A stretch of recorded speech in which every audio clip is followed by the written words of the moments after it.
What is happening, gorgeous people? Man, it has been a minute or two.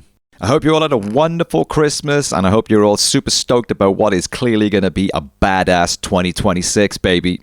The past few months for me, since we last spoke, has been a blizzard of album making. The album is now done. The new James Kennedy and the Underdogs extravaganza is coming your way soon, man. And boy, is it sounding good. Mr. Jeff Rose has woven his sonic magic across the thing once again. And I cannot wait for you guys to hear this thing. We've all worked so hard on it. We're super proud of it. And it is going to be coming your way really soon. So watch this space.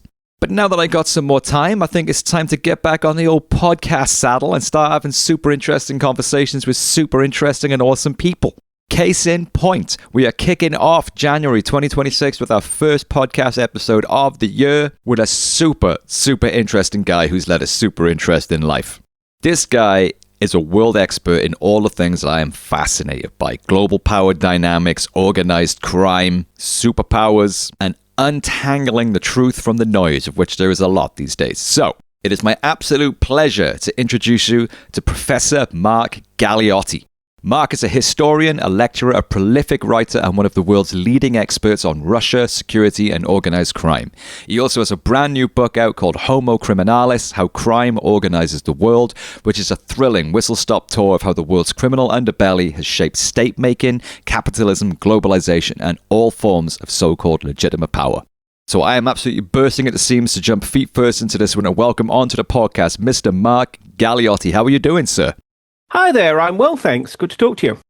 You too. Thank you so much for doing this, Mark. I really do appreciate it, and I am fascinated by the world that you explore and explain. So before we do the deep dive into the detail, I wanted to start big and ask you if you were to explain the global power structure and dynamic as it is currently, involving the hierarchy of superpowers and how organized crime slots into that. How would you describe that? Gosh, okay, well, I'm glad this is a 4-hour podcast, so we actually have a chance to talk about this. No, I mean, for me, the interesting thing is, look, on one level, we know what the power structure is.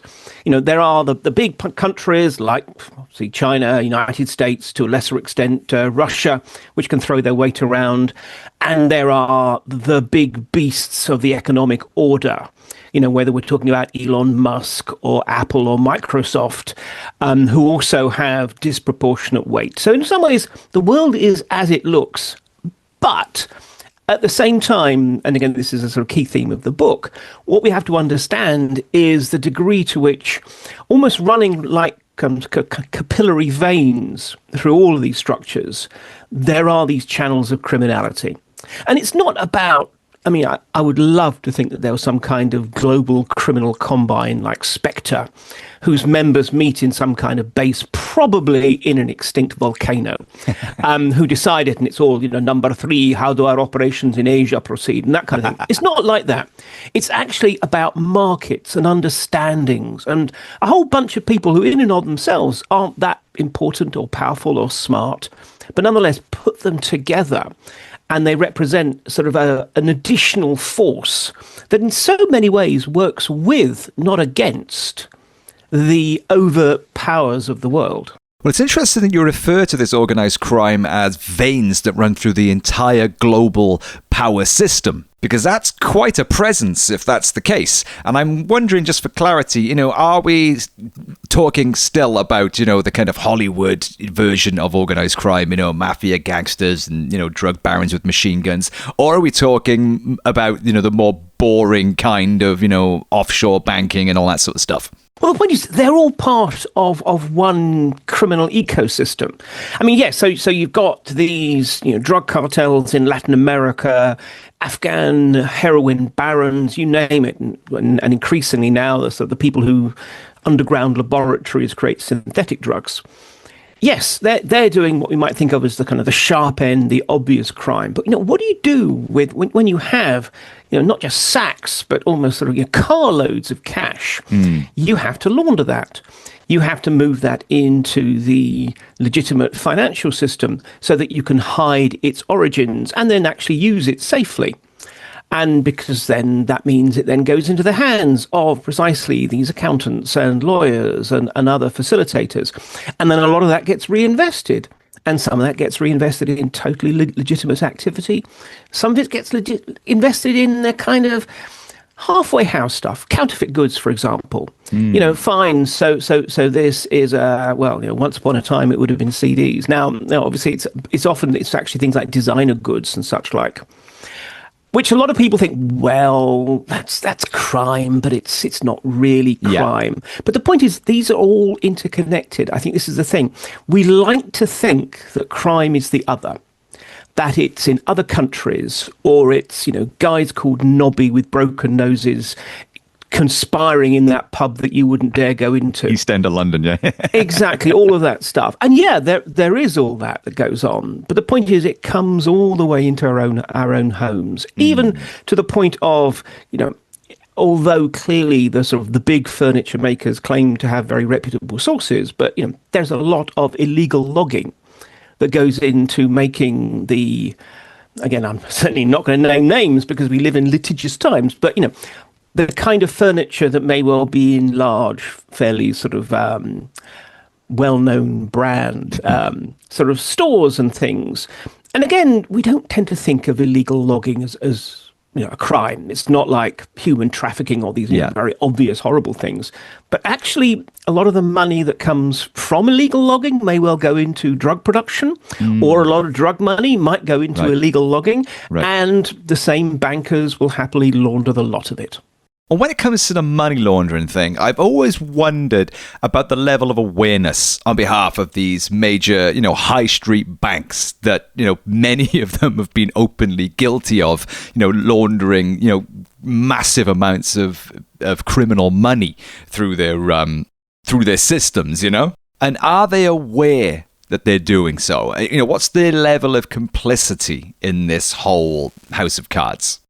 Yeah, I mean, on one level, I'd say we should never underestimate the capacity of human beings to kind of rationalize what they do. Right. I mean, the thing of the matter is, look, if you turned up to a bank in the city with a suitcase full of cocaine-smeared $100 bills, they're going to call the police, obviously.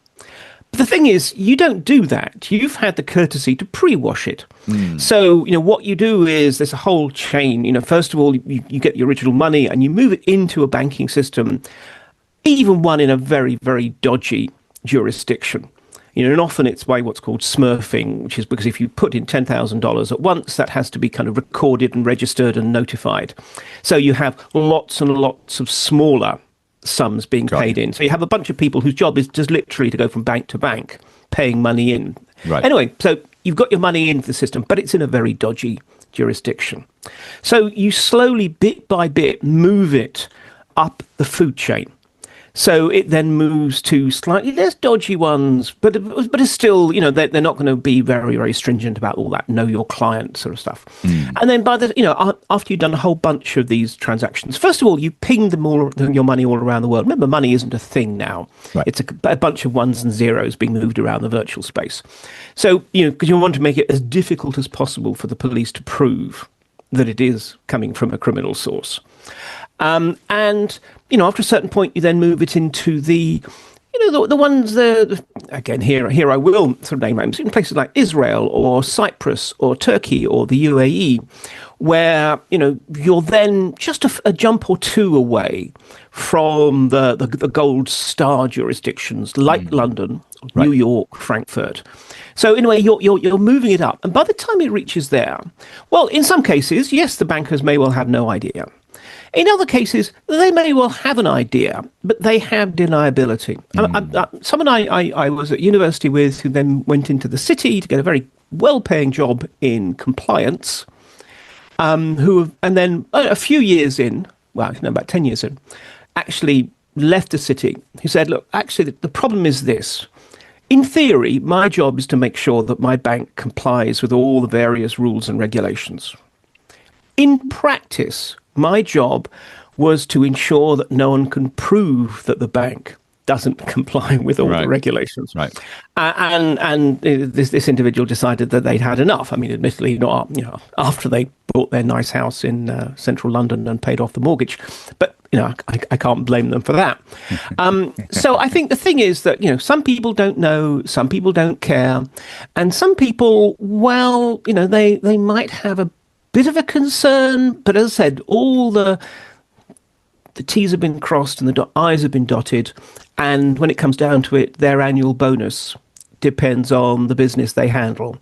So they just kind of close their eyes and think, it's probably fine. And also they think, well, if it doesn't come to me, it's going to go to a different bank in the city, or it's going to go to Frankfurt or New York or Paris or wherever. Right. Again, right. That's always a great rationalization. Okay, so it's not 8 dudes sitting around a table in a darkened room smoking cigars, with a single light bulb, consciously conspiring to do these things knowingly. It's much more just that kind of typical human ability to convince yourself that it's happening elsewhere and change the subject. Look, you do get those cases. I mean, there's every now and then there's big cases like the Bank of New York case, which is this massive sort of case of organized money laundering, which again, I mean, its great virtue and its sort of unique selling point when you got that is that you cut out a lot of the intervening stages. It costs a lot of money to launder your money. Right. Because you're paying cuts and everything along the line. Right. If you actually have dodgy bankers who are willing to sort of expedite the process, they can offer you a much, much better rate. The point is, they're also much more likely to get caught. Right. And they tend to. But the thing is, I mean, and these cases tend to involve, tens, hundreds of millions of pounds. And we think, oh my gosh, but that is a drop in the ocean compared with the total sums being laundered. Wow.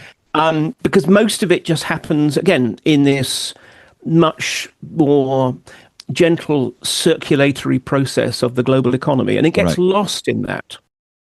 So from the perspective of the system at large then, is organised crime seen as just another very valid, very morally neutral working part of the system? A contributing factor that is bringing in the sort of massive amounts of money into the system that you're talking about, and the ability to move certain goods around the place. Is it not really a moral issue as far as the system is concerned, because organised crime is just seen as a very valid and normal part of the working machinery? I mean, I think, again, so it's unlikely that many of these companies deal directly with organised crime. Again, it's all through intermediaries. It's all through people who swear blind that this is, again, if we take the example of logging, that these are trees from certified, sustainable forests, blah, blah, blah. Yeah. And they'll have nice brochures to prove it. Right. The question, and the question is, when someone's offering you a good deal, do you probe too deeply? Or do you accept the deal, and then if it blows up in your face, you say you were shocked to discover there was anything dodgy about this. But I think that, in some ways, if we really pull it back to the sort of macro level, I once talked to someone from the IMF, the International Monetary Fund, and said, look, I know that nowadays, again, it's impossible to sort of disaggregate, but if you could wave a magic wand and instantly take all the dirty money out of circulation, would you do it? And he said, God, no. That would crash the global economy. Because of the degree to which, everything has now got dependent upon that. And you may well not know it. I mean, you may well not know that part of the pension pot that you're collecting is actually invested in industry, which may well not know that, one of its subsidiaries is actually using, trafficked labour, let's say, or, questionable materials or whatever.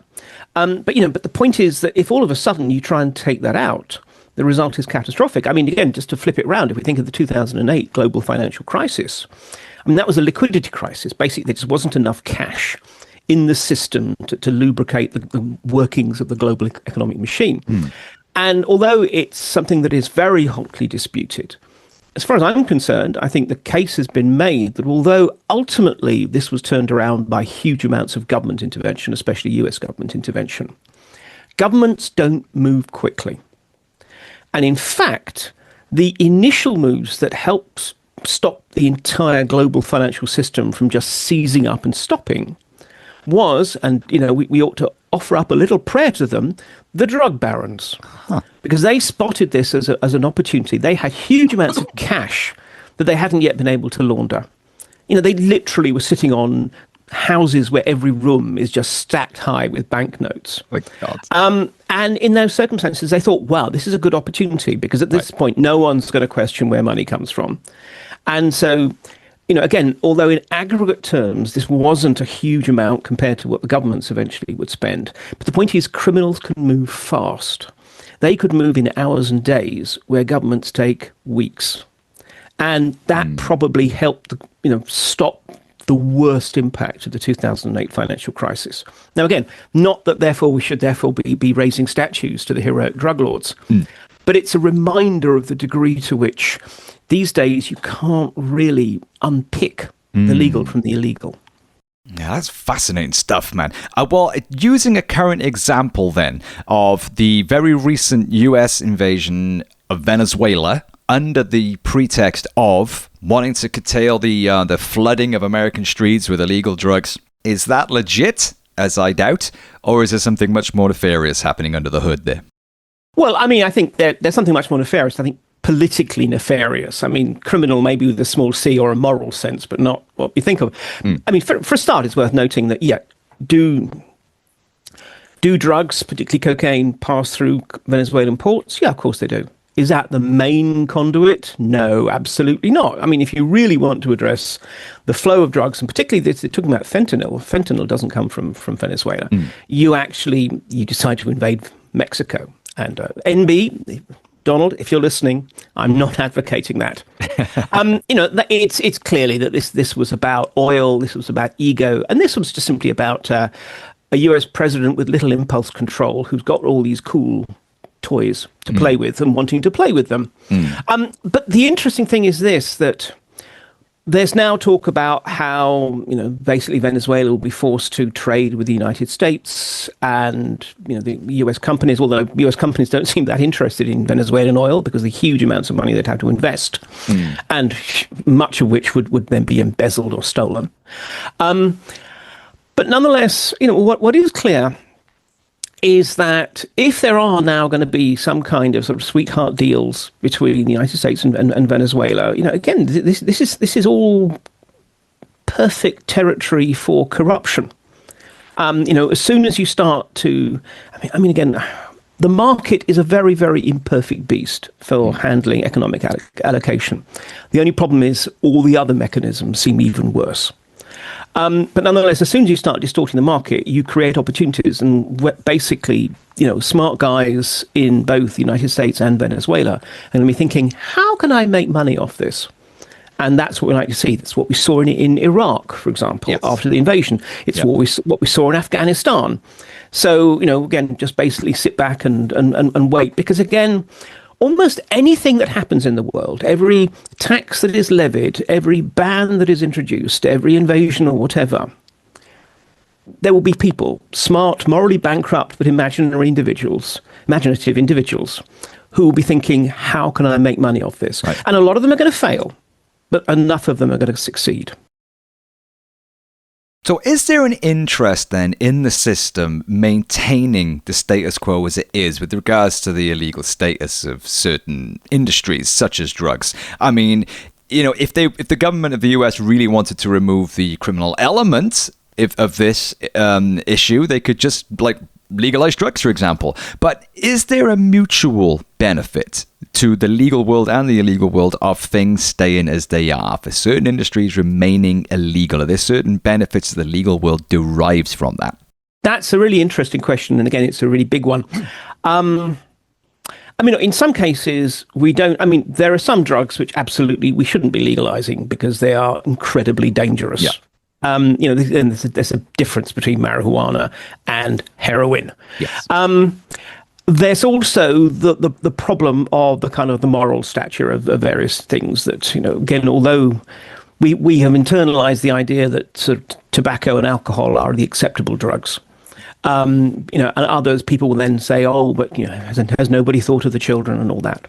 But even once you put aside those kind of concerns, there is this issue about who benefits from the continued illegalization, not just of drugs, but of all sorts of commodities. And look, one of them is clearly the criminals themselves. Criminals don't want legalization because then exactly you've got all sorts of more competition. You haven't got these sort of artificially jacked up prices. You're going to face regulation and all that kind of thing. And you suddenly, you didn't, if that's what you'd wanted to do, you wouldn't have been a gangster. Right. Yeah. But then also the enforcement agencies. Now, if you ask, say, in the UK, on the whole, the police, again, there's various opinions, but there are a goodly number of senior police officers who would see a certain amount of decriminalisation because they just think at the moment it's pointless, it's a waste of resources and so forth. However, if you think of a country where you actually have a specialist anti-drugs force, like, say, the DEA in the United States, legalise drugs and that's it. They have no rationale anymore. Yeah. So you also have institutional interest. And again, I don't want to say that every DEA agent is thinking that. But on the other hand, it's clearly there is an institutional drive to actually say, no, what we need is more policing, and that means more budgets. Because in a bureaucracy, essentially, your budget is your sort of sign of virility and machismo. So, you have that. You also have, again, from the financial perspective, legalized drug movers do not need to launder their money, which means that they won't be willing to pay way over the odds in order to have a blind eye turn to their financial transactions. Right. And there's a whole variety of these little interests. Again, none of which are sort of critical. It's not like you've actually got the City of London turning to the British government and saying you must not legalize the following drugs because. But all of these things act in some ways as a kind of a brake on movement and on debate. A subtle little resistance. Yeah, exactly. And given that particularly in democracies, governments essentially tend to go for the line of least resistance. Right. This is one of the reasons why no one really wants to tackle these tricky issues. And I suppose it does make for convenience as well. Like, it's handy if you want to put your hands on a shed load of dough, like you just mentioned in the financial crisis, but also as a cover for, just illegally invading countries at will under the guise of drug policy. Or, if you're a government and you want to do some covert operation off the books and you need some dudes that are working under the shadows to pull it off for you behind the scenes, I suppose it's handy to have a few friends in the organized crime world to call on. Yeah, exactly. And then you can always, if need be, distract the populace with some more dramatic videos of a ship being boarded or indeed blown up or another drugs raid. Well, I want to come on to the Orange Man himself in just a bit, because I would love to ask you some questions about what's happening there. But before we do that, I want to stay at home for a second and ask you, what role specifically does Britain play in this whole global web? Britain, as you'd imagine, given its role very much as a sort of a crucial, it does punch above its weight, a crucial player in global financial and indeed wider business circles, is an interesting one because we don't really have mafias in the sense of that you would find in, obviously, a country like Italy and many others. We have an organised crime ecosystem which is largely defined by loads and loads of small local firms that have a little bit of territory and certain sort of activities that they carry out within them, but they're not these great sort of nation-spanning combines. Even when you have things like the county lines organisations that move drugs, particularly out of the cities into the countryside, they will have particular routes, they will have local contacts, but they're not like criminal empires. And in some ways, that is both good and bad. It's good in that you're not facing a kind of a big shark. It's bad. Instead, you're facing a whole shoal of piranhas, each of which is individually less formidable. But the point is, while you're dealing with one, the rest are all nibbling away. Yeah. But more broadly, the thing about the City of London, in some ways, I almost feel that we give ourselves a bit too hard a time. There is a bit of a sort of a British tendency to run ourselves down. Yes, the City of London is one of the great money laundering centres of the world. But that is because it is one of the great financial centres of the world. Okay. Everyone is involved. Every single financial centre everywhere is involved. The point is that just naturally, certain ones act as the the kind of gravitational poles to which money flows. Because if you get it in the City of London, first of all, that has a certain kind of stamp of authority and respectability about it.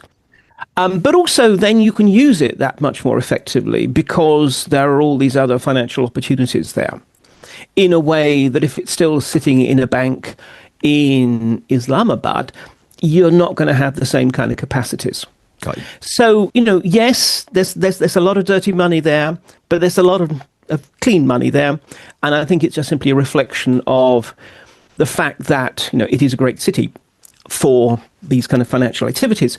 But the one thing I would say is, again, another British characteristic is a certain degree of sanctimonious hypocrisy in that even while we say, we're all very sort of our word is our bond and all that kind of thing, of course, this would be an opportunity, in theory, for Britain to demonstrate leadership and try and cleanse the city of this activity. But we don't do that because precisely we know that otherwise we would just simply be moving more business to our rivals. Yeah. So in a way, again, it's this situation where, well, everyone else is doing it, so why shouldn't we? Right. Well, I want to circle back to the book for a second, and I want to throw back at you 3 of the questions that you yourself pose on the back of the book. The first one being, when does a bandit become a monarch? What's behind that question, and what's the answer to it? Well, I mean, it's worth noting for the listeners. I mean, about the first third of the book is history, really, because I'm by training a historian, and I'm fascinated by the degree to which we haven't really explored the role of organised crime in our past.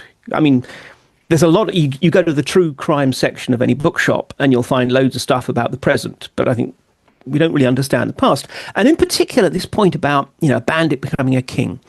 No community wakes up one morning and thinks, what we need? We need a king who can tax us.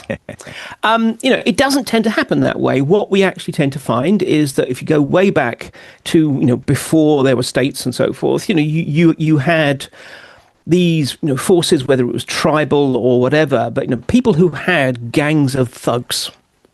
And many of them were what the American sociologist Mancur Olson called roving bandits. You roll into town, you steal everything you possibly can. You know that it's probably going to doom that community, but you don't care because you're moving on to the next one tomorrow.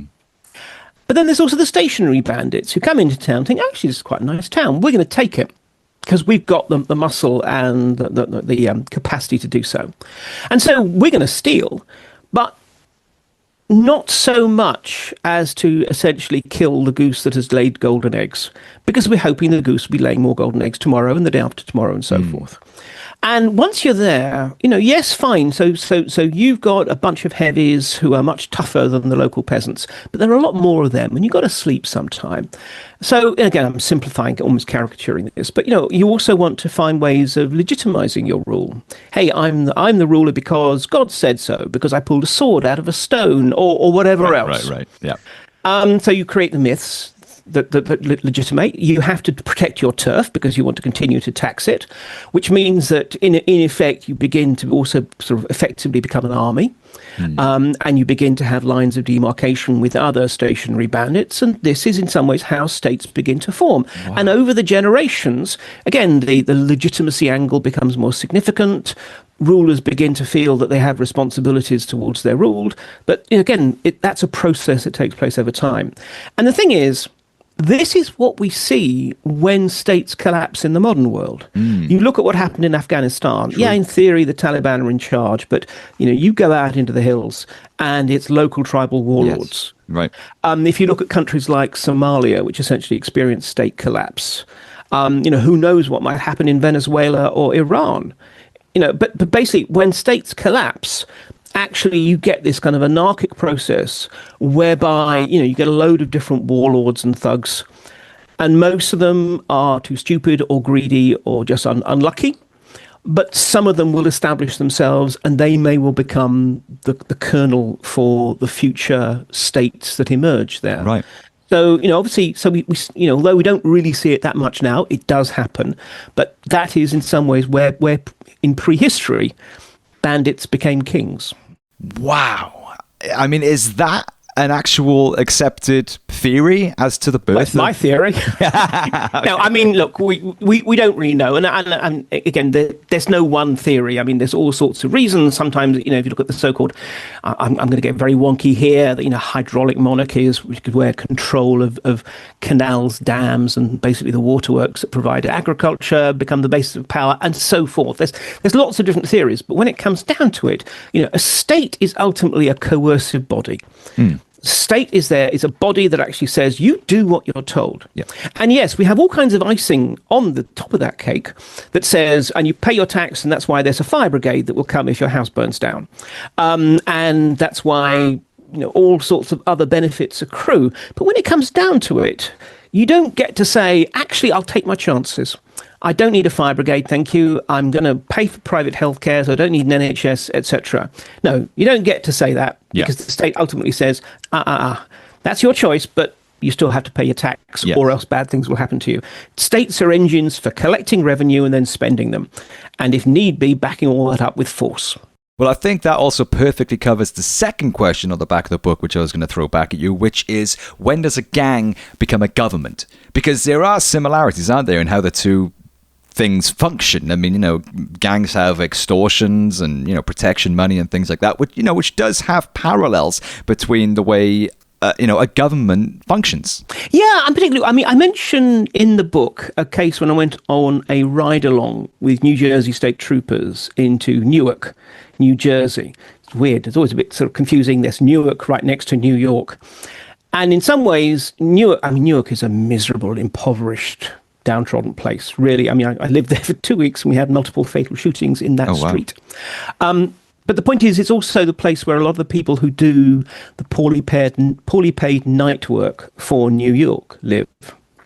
And this is a place in which basically, and there's very high levels of corruption even within the local police and so forth. But nonetheless, this is really where gangs control. I mean, once it was the Italian mafia that was dominant, they've largely moved out. There are still a few places. I was once taken to go and have a drink in what was one of the remaining sort of mafia hangouts by a couple of local cops. But now, essentially, it's African American and Latin American drug gangs that control the streets. Right. And this is a raid. We're going into to do an arrest warrant. The interesting thing is that within Newark, there was quite well known the sort of not just the boundary lines between different gangs' territory, but also a sense of each different gang's characteristics. And there were the good gangs and the bad gangs. The bad gangs, again, they were just simply predatory and exploitative. You didn't mess with them because otherwise they would do horrible things to you. Right. But then there were the good gangs who were still predatory and exploitative, but who understood that there was the need for some kind of social contract. So that, if you paid your, if you're a shopkeeper and you paid your protection, that's it. You were fine until the next protection was due. They weren't going to come tomorrow and just say, I changed our mind, pay us again.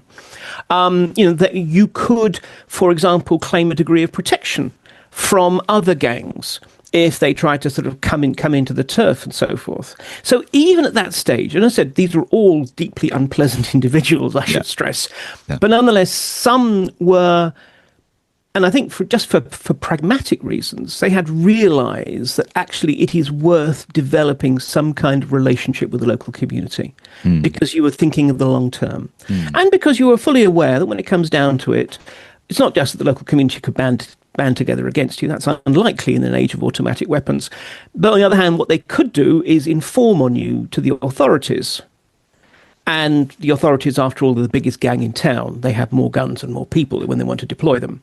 So it just makes sense. In the same way as like the Cray twins in the East End, they created a myth about the fact that, they were bad lads, but, a granny could collect her pension in peace and so forth. Right. None of that was true. Right. But nonetheless, it was part of the myth that they build, going in when you go into a pub, you buy a drink for everyone, that kind of thing. Right. As a way of trying to say, well, these are people who are, they're not nice people, but they are somehow connected to us, and it could be worse.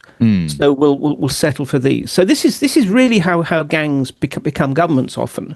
It's when they realise that it's in their interests to at least convince the people that they are plundering, that to a degree they are, again, to think of how the Italian mafia kind of framed itself in New York, Cosa Nostra, our thing, and that they're somehow, actually, better than the alternatives. Well, the third and final question on the back of the book that you pose is, and it's an interesting word in this, which I want to highlight. You say, is organized crime at the heart of every modern state? Now, you use the word heart there, which I think is important because that's quite a central component to a system, isn't it? Is that your feeling? Yeah, I mean, look, it's a bit provocative because obviously we want to sell books. So you stick a comment like that on the back. Yeah. Again, I mean, and I think there's a lot of people, like, I often find this when I go out and give public talks and things, there'll be people saying, they're all corrupt and they're all rotten. And that's not true and that's not fair. However little I like standing up and defending our politicians and so forth these days. But I think it is, again, it's this sense that we don't appreciate the degree to which all the structures of the modern world are underpinned by and penetrated by criminality. Well, I mean, I give the example in the book of the sand mafia, that, construction needs certain high-grade sand, and therefore that becomes a scarce commodity, and therefore you have organized crime gangs that essentially hoover up sand from beaches and from riverbeds and such like. So much so that you've got whole beaches in India that are disappearing. Right. And the struggle over sand actually is something that basically people fight gun battles over. Now, we don't necessarily think of that when you see another development going up, another block of flats or another shiny office building.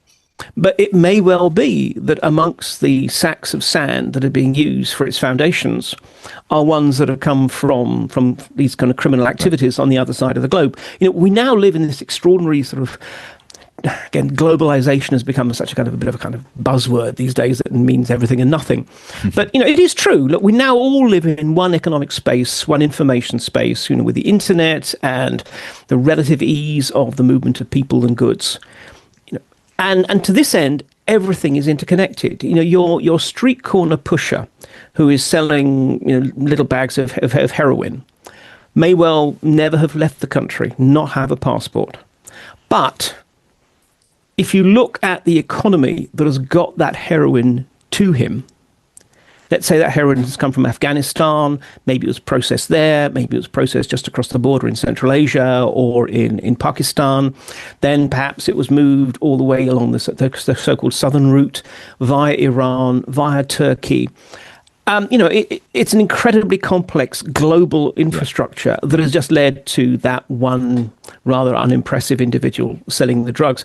So, that person doesn't look like the representative of a global economy, but like it or not, they are. And likewise, modern states, the finances that drive them, the economies, the calculations they make, the degree to which we often accept criminality abroad for our own national interest. I mean, until not so long ago, in Germany, if you paid a bribe in Germany, or, basically were corrupt in Germany, that was a criminal offence. But if you're a German company that paid a bribe abroad, that was tax deductible. Again, that I should stress that has been changed, but nonetheless, for a long time, that was the situation. As is, how many of our big contracts for exports end up with all sorts of facilitation fees and so forth being paid. In other words, bribery. But we accept that because, well, we want to sell our goods abroad, and we know that all of our rivals are going to be doing the same thing. I mean, there's a lot of furore at the moment about the degree to which Russia, in its sort of conflict with the West, is essentially weaponizing criminality and hiring gangsters to carry out sabotage attacks like the arson that took place in Leighton recently. But in some ways, that's just a particular kind of extreme end of a way to which actually states have used criminals as agents abroad, for whenever they've needed to, whether it was the Sicilian mafia helping the Allies into invading Sicily during the Second World War, which they did for their own interests, or today intelligence services using the services of hackers to carry out cyber operations against other countries. Now, again, of course, I'm sure the British intelligence community, doesn't do that at all. But there are certain other countries that don't have quite the same scruples. Of course. Well, I'm so glad you mentioned Russia there, because I wanted to come on to that, because we're living in very interesting times now. And we did talk at the start about the global power structure that we live within currently, and we have a very interesting leader of the West right now, the orange one himself, who seems to have more in common with our traditional arch rival in the East, Russia. He seems to have more common with their main guy Putin than he does with working people of the people he's supposed to represent. What the hell is going on with those two? What is their relationship? Is Russia as powerful as we are led to believe? Does it pose a genuine threat to Western hegemony? Are those guys in a bromance? What the hell is going on there? Yeah, again, sort of loads to unpack there. To start with the Trump-Putin relationship, however much it would be fun, I don't believe any of the stories about compromising materials or corrupt payments or anything like that. I think it's much more simple than that, is that Trump is a kind of wannabe strongman. Remember, it's not just Putin. Trump basically hasn't met an autocrat he doesn't like. Sure, if he met Maduro, they probably hit it off perfectly fine. No, I think it's that Trump has a certain vision of the world, which again means that, firstly, big powers get to tell smaller countries what to do. Right. Secondly, it's that history is essentially shaped by a handful of great men, and he obviously regards himself as that, and right. I would stress men. And just in that context, he looks at people like Putin or Xi Jinping in China, and he thinks, yeah, that's how it should be, that, the great and benevolent leader gives an order and people obey. None of this faffing around with checks and balances and Supreme Courts and everything else. So I think, he actually shares a worldview with Putin, which is why they can get on more. But ultimately, Trump's interested in Trump. It's interesting thing is, if you look at the Russian press and the Russian expert commentary, they have never believed that Trump is on their side. Right. They have always said that, look, Trump has his interests and we have ours. And in some cases, they coincide. And that's great. But then they're going to eventually diverge. Right. But more broadly, in terms of Russian power, you often get this stat brought up about, well, how can Russia be a great power? Its economy is only the GDP the size of Spain's or whatever. I mean, it's a totally meaningless bullshit kind of analogy, because it doesn't work that way, because it's not like, for example, the Russians are buying their weapons from the West. So the ruble to pound, euro, dollar exchange rate doesn't really matter. But also, yes, Russia it's not a superpower. It's not the Soviet Union. Sure, it has one particular capacity, which is its nuclear arsenal can blow up the world. But that's all it can really do. It's a very limited thing. At the same time, what Russia does have is a kind of perverse power of inconvenience. Okay. What Russia can do is just basically mess things up for other people. It can cast inconvenient votes in the Security Council of the United Nations. It can support various sort of, again, disruptive powers around the world, which again, attracts attention and distracts Western politicians and such like.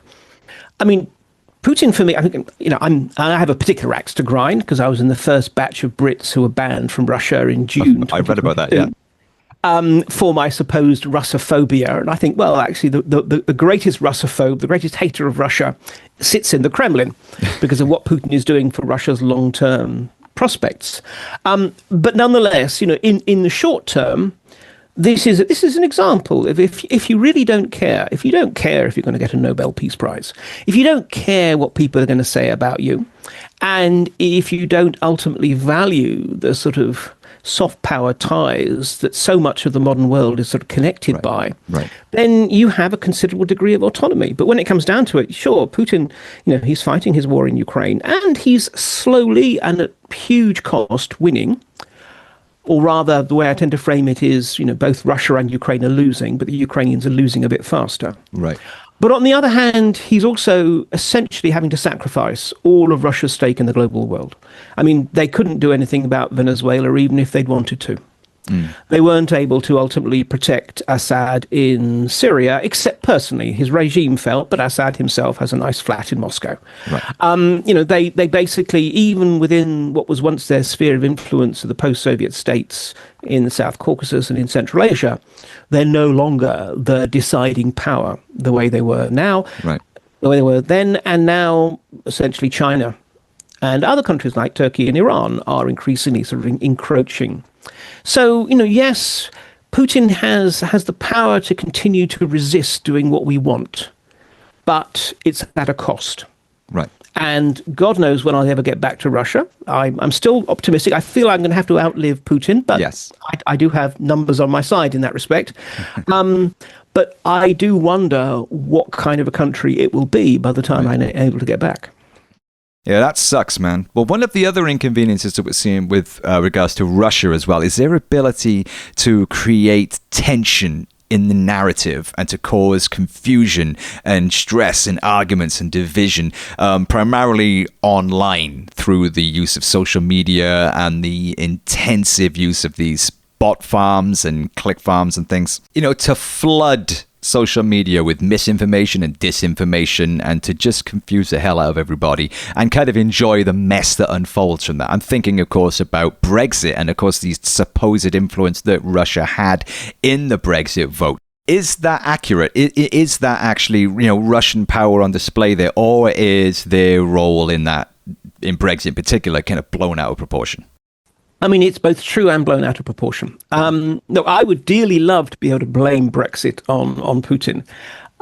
People who do these very, very sort of deep calculations have suggested that maybe Russian propaganda changed the result by about 0.2%. Okay. The vote was close, but it wasn't so close that really matters. Right. What the Russians can do, and again, there's a lot of mythology about, yes, they absolutely do use misinformation, disinformation, and just simply amplifying the narrative lines that they find most useful, is the Russians they haven't got magic mind control powers. They can't change your view. What they can do is to use the kind of language of terrorism studies, is to radicalize. So again, if you take Brexit, it is clear that Russians were trying to support Brexit because, from their point of view, it was great. Brexit was a wonderful idea because it helped disrupt the European Union. It created just created a lot of hassle and fuss in the West, distraction. A lot of this is about distracting us and dividing us. But so they couldn't sort of essentially target people who are Remainers and change their minds. What they could do is take people who you might say were soft Brexiteers. People who, broadly speaking, thought that actually the European Union wasn't a good thing. But, shall we say, they didn't really care that much. They weren't certain if they were actually going to go out and vote and that kind of thing.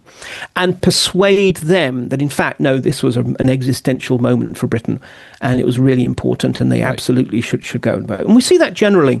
I mean, Putin's Russia has no real ideology. There's a sort of broad nationalist, patriotic stuff, but there isn't anything that, it's not like it's the Communist Party or anything else.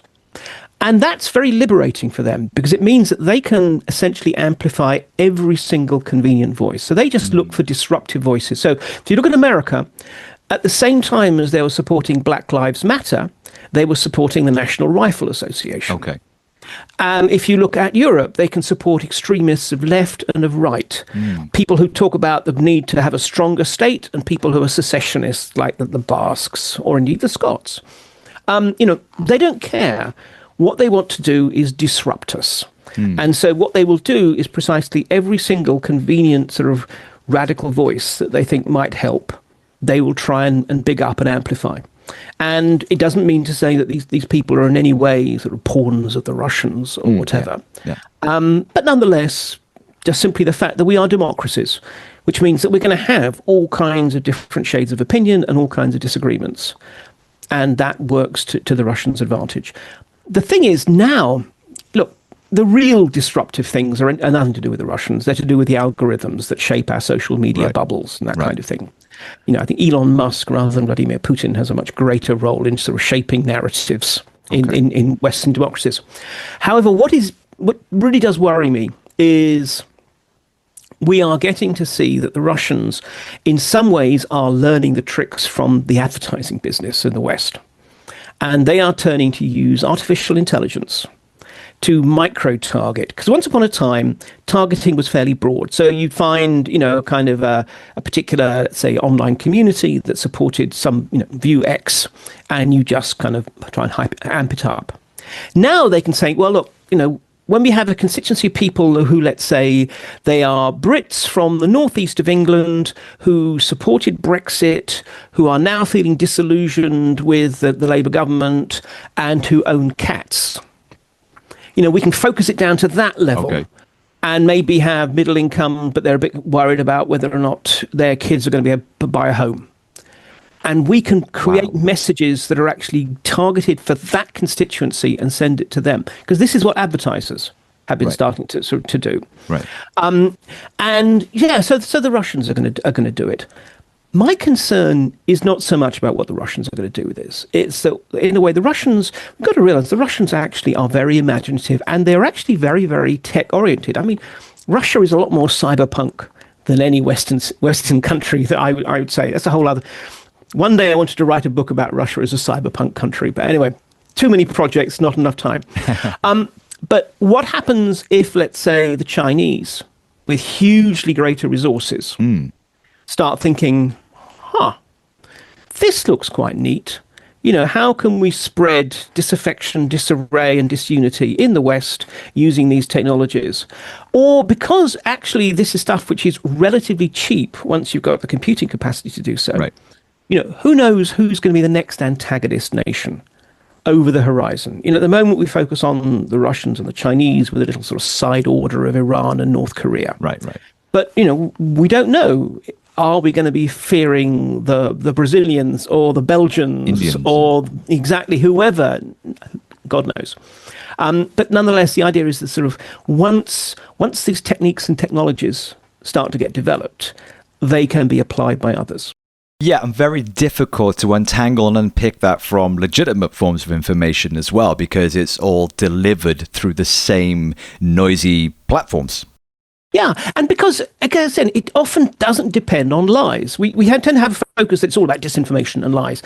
And the trouble is that has a tendency to lead to a sort of a game in which we look at inconvenient truths that don't fit our particular mindset and we call them lies and disinformation.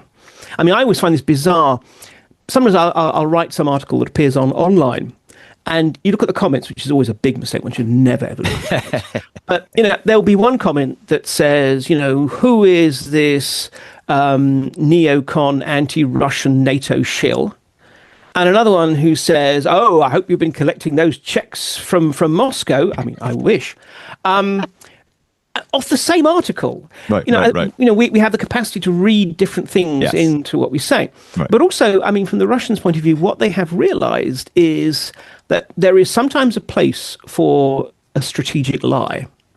But even more powerful is an inconvenient truth that is brought to people's attention. And sometimes they will even create those truths. There was, for example, a case in France where the Russians paid some locals to put anti-Semitic graffiti on Jewish cemeteries. So that actually happened. But yes, it happened because they basically paid people to do it. But then what happened is that the Russian troll and media misinformation machine then used the footage of that to try and prove, you see, the French, France is an anti-Semitic country. It proves the rise of Nazism in the West and such like. So sometimes you create a truth and then you spin that truth. And that's harder to fight because it's not just simply saying, no, that didn't happen. It's until you know the actual facts of how it happened and who did it. Right. It's something that really did happen. I think the problem is that finding the facts takes time and energy, whereas flooding the internet with clickbaity, emotionally triggering, salacious video content takes seconds. And certainly with AI now, that can just be an unstoppable tsunami of disinformation and misdirection coming our way. And I think that for me feels like the real battleground of the future is going to be in information. Do you think? It is horrific. I mean, insofar as none of us actually have answers. If one looks at the current debate over Grok and its capacity to sort of create pictures of people undressed, I mean, Grok as an AI tool just simply made it easier. But if you want to do that, you can with a whole variety of other tools these days, and no one's going to stop it. Yeah. I think this is the problem precisely, is that technology is moving, it's moving. I know we're wandering way beyond areas of the book and so forth. But, it is moving at such a pace that it's not just that we can't regulate what's happening tomorrow. We have no idea what's happening tomorrow. I mean, my view is, frankly, if you want to know what's happening tomorrow, you just read the best science fiction books out there.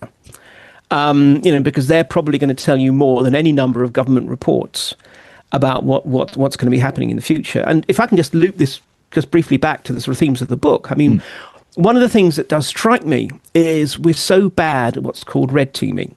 In other words, trying to put ourselves in the heads of the bad guys.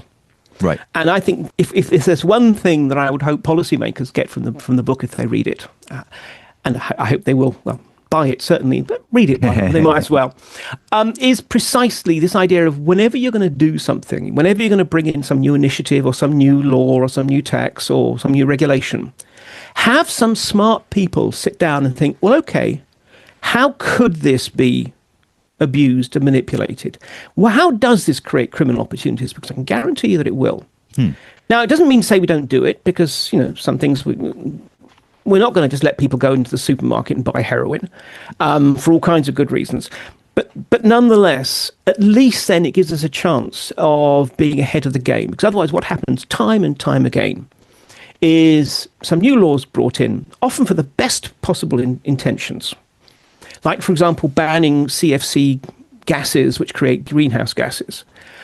And then only afterwards we realise, in the process we created a criminal market in both disposing of fridges and things that use the old CFCs, and also in people who want to basically keep their existing ones. Got you. Yeah. And then you have to go through all the process of working out how you can respond and what do you need to change the laws or whatever, by which time the criminals have been at it for years. Right. Well, if only someone thought, hang on a minute. If we're going to do X, then the gangsters are going to do Y. So maybe we should work Z in to the principle as well, just to try and head that off at the pass. Right. Well, unfortunately, sir, my time with you has come to an end. And as much as I would love to keep talking to you for hours and ask you another 500 questions, I'm going to have to ask one more and get the hell out of your way. So I want to finish with the biggie, which is to talk at the moment, just to calm everybody down a little bit. Are we heading towards World War III? I don't think we are. That's the short answer. The slightly longer answer is when it comes down to it, everyone's playing brinkmanship games. There's a chance that they'll sort of misunderstand and miscalculate.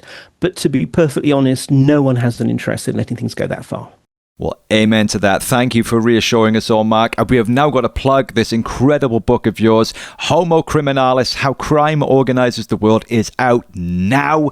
Please, please, please go and get it. Go and get 5. Buy one for your friends. Buy one for your grandmother. And join the joyride through the murky underbelly of how the world really works. This is fascinating stuff. And if ever we all needed a little bit of enlightenment and understanding of how the world really works right now and what is at play, then this is the book for you. Homo Criminalis by Mark Galeotti. Go and get it, people. Also, you can follow Mark and stay up to date with everything he's doing at Mark Galeotti on all of his socials. He's got tons of writing online. Get involved, check it out, show him some love, and go and buy the damn book. Mark, thank you so much for the day, man. I really appreciate it. It's been a fascinating chat. I wish you all the best with the book and everything going forward.